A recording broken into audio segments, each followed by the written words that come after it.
Como estamos, pues seguimos hablando de la historia de Canadá, en lo que habíamos visto cómo se va involucrando en la Primera Guerra Mundial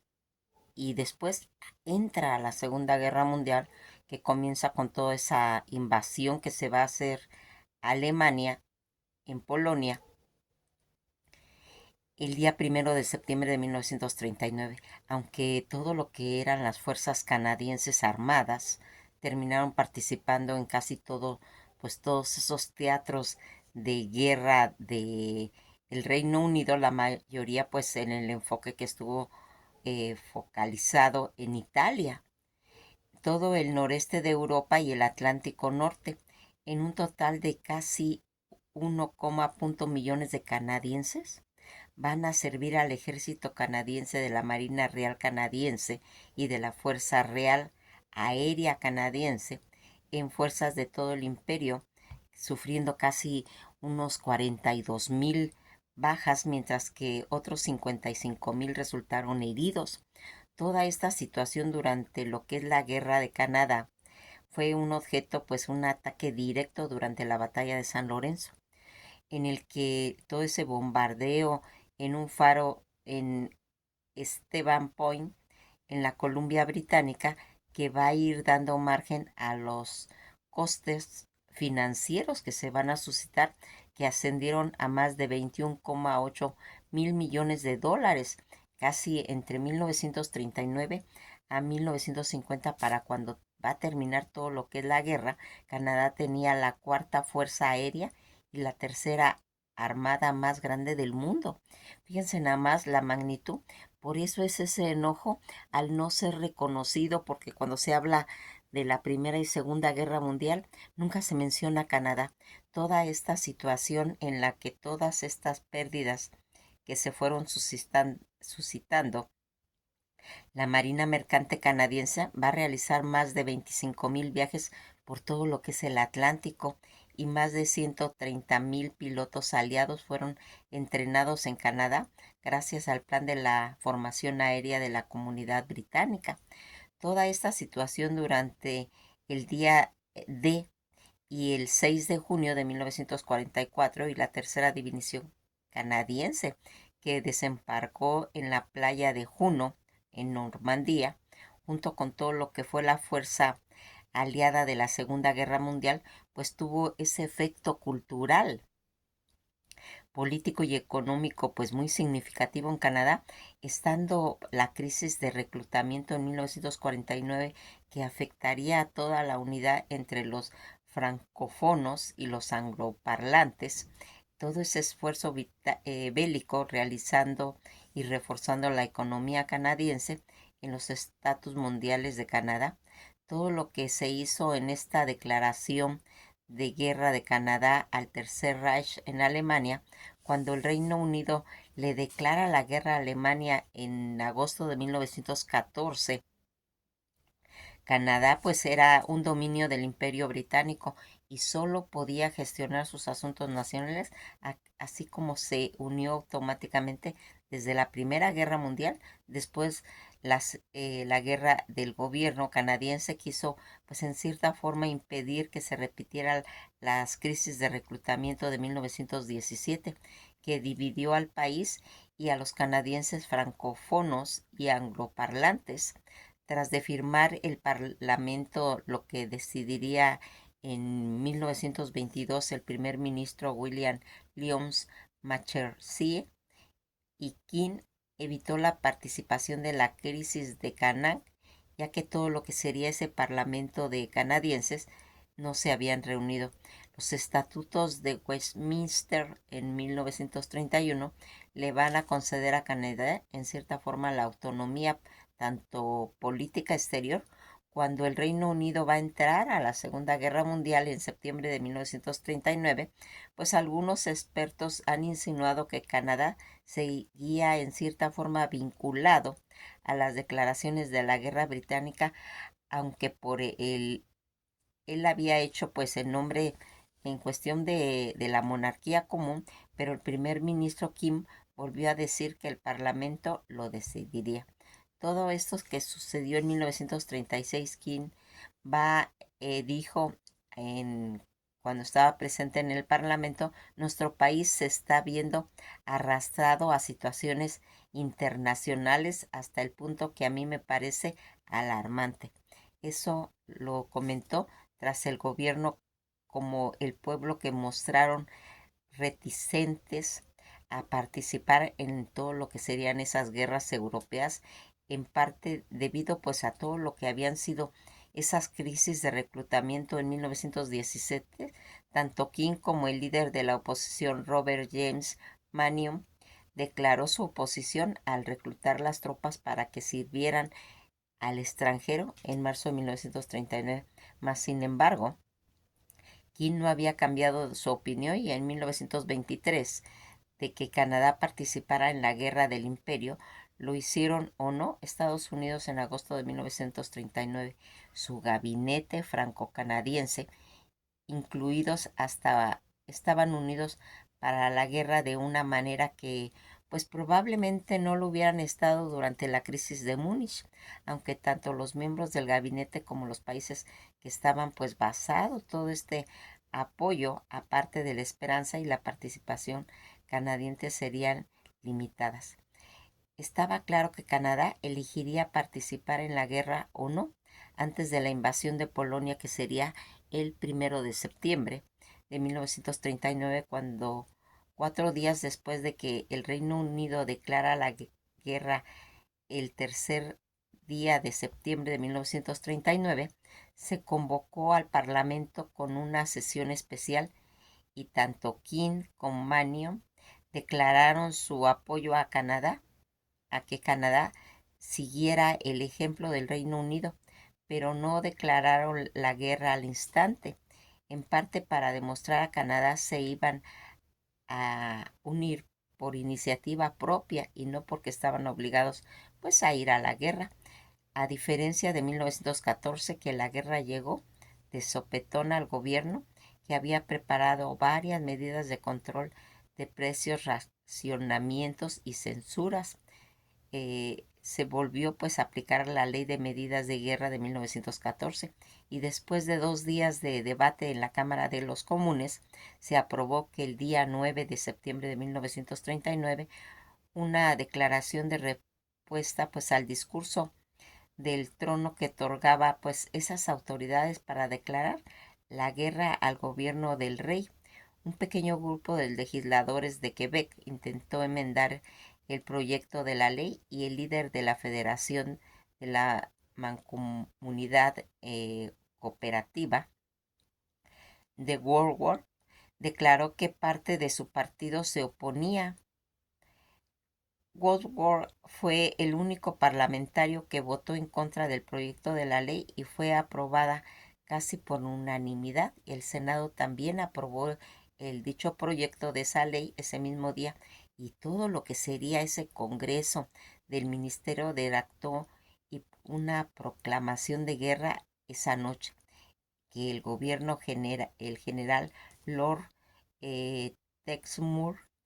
firmó el día 10 de septiembre. El rey Jorge IV aprobó la declaración de guerra de Canadá a Alemania el día 10 de septiembre y Canadá también le declaró la guerra a Italia el 11 de julio de 1940, a Japón el 7 de diciembre de 1941 y otras potencias del eje consagraron pues todo este principio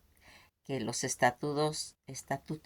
pues confirieron estos poderes a la soberanía en la que ya se contaba todo lo que estaba Canadá. Fíjense en que esta situación en la que va a hacer pues esa involucración, pero ya en aspectos de pues de querer ellos, no de ser impuestos, como ocurrió en la Primera Guerra Mundial. Toda esta situación que va a traer cosas terribles en cuestiones de eh, enfrentar los conceptos que se tenían al estarse arrastrados por lo que sería las guerras europeas y en esta situación por lo que sería arrastrado por el Reino Unido. Aquí vamos a ir viendo cómo después de la posguerra, van a empezar a ver ya situaciones que van a atraer pues una imagen ya diferente de lo que sería Canadá, en la que se va a empezar a contemplar y a tomar la experiencia que se aprendió de que el hecho de estar involucrado en esas guerras europeas va a tener que marcarse ya otra forma de pensar. Después de la posguerra va a empezarse a buscar una eh, pues identidad eh, de lo que sería ya Canadá. Toda esta Canadá que se va a tener que empezar a reconstruir, ya sea por medio pues de la literatura, y que va a traer grandes, pues se puede decir, avances. Pues la literatura en Canadá se escribió en varias lenguas, no solo en diversos dialectos en inglés y en francés, también existe una variedad en el cual, por ejemplo, también existen las literaturas orales en las lenguas amerindias e inútil, también todavía poco divulgada y conocida lo que es ese patrimonio de la diversidad nacional de los aborígenes que viven en sus territorios. Muchos se han perdido ya irremediablemente de los 11 grupos de lenguas aborígenes que existían en Canadá, compuestos por más de 65 dialectos distintos. Solo el Cree, el Inuktitut y el Ojibwa tienen una población de habitantes pues con una fluidez bastante grandes que sobreviven pues a lo largo de todos estos acontecimientos y plazos, y que han ido siendo una preservar la integridad cultural de esos rasgos. Fíjense que muchos de los rasgos propios de la literatura canadiense son comúnmente las naciones que habían estado formando toda ese abanico multiforme y variopinta, la emigración. Estos son temas muy importantes: el fracaso y la inutilidad y el autodesprecio, y uno de los personajes más en el desarrollo constante es el de la víctima o el perdedor. También es propio el canadiense en cierto humor, en su ironía o en la sátira, un leve antiamericanismo estadounidense, planteando más bien como conceptos de la sátira, la malicia o la rivalidad en el multiculturalismo, que se va a ir haciendo como tema sobre todo lo que había sido, lo que estaba relacionado con la Segunda Guerra Mundial, porque aquí van a haber conceptos en los que por medio de la pintura, por medio de la literatura, se va a tratar de explicar todo lo sin razón que llevó a entrar en estas guerras, en la Gran Guerra, la Primera y Segunda Guerra Mundial, y que la literatura, la pintura, la poesía van a tratar de explicar qué es lo que pasó. Van a ir marcando pues toda esta situación que también pues va a ir haciendo que pues en lo que sería el tema de la naturaleza, de la tensión sobrevenida sobre toda esta lucha en lo que intervino el ser humano contra la naturaleza misma, o algo muy propio de la literatura canadiense, en la que se va plasmando toda la naturaleza para lograr una identidad propia. Esto es un tema importante, pues la naturaleza a veces va a representarse también como un enemigo, y otras como la fuerza divina, la búsqueda de su propia identidad, y en algunas novelas canadienses en las que ese protagonista trata de ir justificando su propia existencia, y que lo vamos a ir viendo en el gótico, el sureño de Ontario, de Alice Munro, y en la que se va a ir comentando pues toda esa diversidad en la que hay gran corporación tanto de desafíos. Pues la literatura inglesa va a hacer todo eso, en la que vimos que la literatura anglofona de Canadá puede dividirse pues en tres grupos principales: la literatura colonial o anterior a la Confederación Canadiense, que sería ya desde 1867, de inspiración más bien británica, y la literatura de provincial marítima, que esto viene arrastrando Nueva Escocia y Nuevo Brunswick. Viene también la literatura desde la Constitución de la Confederación Canadiense de 1867 hasta lo que sería la literatura actual. La literatura colonial, que empieza en los últimos años desde el siglo XVIII en Nueva Escocia. La primera novelista fue Frances Brooke en 1724 a 1789. Pues luego le van a ir siguiendo pues diferentes este, eh, escritores. Tras la proclamación de Canadá en la independencia en 1867, destaca pues la especial, en la que también el pintor Emily Carr en 1871. Es preciso mencionarla también a la historiadora y poetisa y novelista Agnes Muller Match en 1837, y a Margaret Marshall, eh, que sería en 1861, famosa por su novela Beautiful Jones y la novela de Mary Sagne, en la que va a ir haciendo. Fíjense en que algo que va a ir marcando, pues, los conceptos claros que se va a tener a nivel de la literatura. Vamos a ir viendo cómo se va a ir manejando toda esta literatura canadiense, y que va a ser pues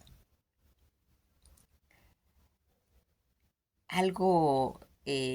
como significativo. Hablamos de el libro de Madame Loseria, en la que es pues una de los, se puede decir, baluartes, porque va a tener esa proyección. Fíjense en que algo que siempre hemos dicho cuando marcamos algún libro en especial, va a tener esa, pues, eh, como, como pintar las costumbres, eh, la, todo ese panorama que se está haciendo a través de ir encontrando su identidad, en la que se va a hablar pues de esas iglesias significativas de madera, los bosques brumosos, cómo se saluda a la gente, cómo es su humor, su risa, sus bandas sonoras y toda esa música blues que va haciendo parte de la identidad de lo que sería Canadá. Fíjense en que algo que pues a veces nos va a llenar como de una nostalgia, porque todos estos pueblos, al ir desapareciendo, eh, pues a través de la historia, las costumbres, a través de la literatura, a través de la pintura, van a quedar plasmadas. Algo que aquí también va a tener, pues se puede decir, una relevancia, es cómo se va a ir describiendo esos pueblos, los pueblos que están pues a lo largo de los lagos, de las colinas, de los acantilados, y que van a irse marcando pues todo lo que va haciendo las costumbres en los diferentes pueblos, porque algo que aquí va a tener pues toda esta, se puede decir, riqueza de un país, eh, de todo lo que va a significar, porque algo que hemos ido viendo, por ejemplo, en el pueblo de Hamilton, en la provincia de Ontario, Canadá, es un punto de descanso importante para todas las migraciones de las mariposas. ¿Se acuerdan de las mariposas monarca del Parque Nacional Point Pelee, ubicado en Leamington, que es un lugar donde se puede ver a todo lo que sería esa congregación de las mariposas monarca, y que aquí va a traer esa migración que nace al sureste de Canadá y al noreste de Estados Unidos, que migran a todos esos bosques montañosos que están ya en el centro de México. El recorrido migratorio, que es entre 1,200 a 2,800 millas, fíjense, eh, que aquí serían 1,900 y 4,500 kilómetros que ellas van a volar, donde van a hacer su llegada en el mes de noviembre. Y la mayoría de las mariposas monarcas que se reproducen en los Estados Unidos y en Canadá, toda esta población de mariposas monarcas, pues desgraciadamente han disminuido casi el 80% en los últimos 20 años, pues se considera una especie en amenaza de extinción. Toda esta situación, hay en Canadá también un pueblo llamado Mariposas, donde se habla de las costumbres de esa variedad de pueblecitos que hay en todos lados, donde cada persona va a ir contando su vida personal, su historia, y decir: yo pertenezco a un pueblo, a un pueblecito que está a las orillas de un lago, de un río, y así van describiendo pues cómo se va a ir haciendo, y que va a tener esa descripción de cómo va a ir haciendo los costumbristas, que se le denomina pues en cierta forma ya a la actitud de escribir o de pintar toda esta situación. Fíjense en que algo que es pues se puede decir como una influencia, todo lo que va a ir marcando la, la tendencia de lo que sería lo surrealista, porque de ahí van a salir muchas cosas. Algo que es eh, pues se puede decir que le va a dar una pauta todas esas situaciones eh, de lo que sería en sí pues el surrealismo. ¿Se acuerdan cuando hemos platicado del surrealismo, cuando fue ese movimiento artístico, cultural, que va a surgir desde Europa en la década de 1920 tras la Primera Guerra Mundial? Porque esto va a ser totalmente impactante. Eh, este movimiento fue influido por las teorías sobre el inconsciente de Sigmund Freud. En la Real Academia Española pues lo describe realmente como un movimiento artístico literario que intenta sobrepasar todo lo real, impulsando lo irracional y lo onírico, mediante pues las expresiones automáticas tanto del pensamiento como del subconsciente. Este grupo surge en busca de un respaldo para el dadaísmo de Andrés Breton, y que vamos a ir viendo que es un poeta dadaísta. Al ver que el dadaísmo perdía fuerzas, decidió continuar pues todo este movimiento con una teoría sustentada, pues Breton fue camillero durante la eh, guerra, donde conoció pues todas las teorías de Freud sobre el inconsciente, y escribió el primer manifiesto del surrealismo. Este término surrealismo fue acuñado por primera vez por Guillaume Apollinaire en 1917, mas no obstante todo este movimiento surrealista no se estableció hasta el día 15 de octubre de 1924, cuando este poeta crítico francés Andrés Breton publicó el Manifiesto del Surrealismo en París. Esta ciudad sería la sede central de todo este movimiento de la década de 1920 en adelante. El movimiento pues se expandió por el mundo, influyendo pues las artes visuales, la literatura, el cine, la música y múltiples países de idioma, así como ese pensamiento práctico relacionado tanto en la política, la filosofía y las teorías sociales. Este movimiento es conocido por su arte visual y su escritura mezclada con imaginación inusual. Los artistas pintaban imágenes desconcertantes e ilógicas y a menudo con una precisión fotográfica, creando extrañas criaturas, objetos cotidianos, desarrollando técnicas pictóricas que permitían develar pues todo ese concepto del subconsciente, y a pesar de no contar con una regla o un estilo establecido, por ser pues realmente una corriente en la que se muestra el inconsciente del artista, al ser una vanguardia pues basada en el inconsciente, ya que el dadaísmo, vanguardia de que toma, impulsó, aludía a lo escandaloso, al caos, a la destrucción y a la belleza o a lo imperfecto. En las obras surrealistas se mostraban pues todo ese deseo indecoroso de la depravación del ser humano, que fue obligado a ser civilizado por los burgueses. Todo este objeto era, según Andrés Breton, que convertía las contradicciones de los sueños y la realidad en una realidad absoluta y una superrealidad, y que se va a ir marcando toda esta situación. Fíjense en que algo que aquí vamos a ir viendo que estaba relacionado con las causas políticas como el comunismo y el anarquismo, en el término va a ser surrealismo, quiere decir sobre o por encima más realismo.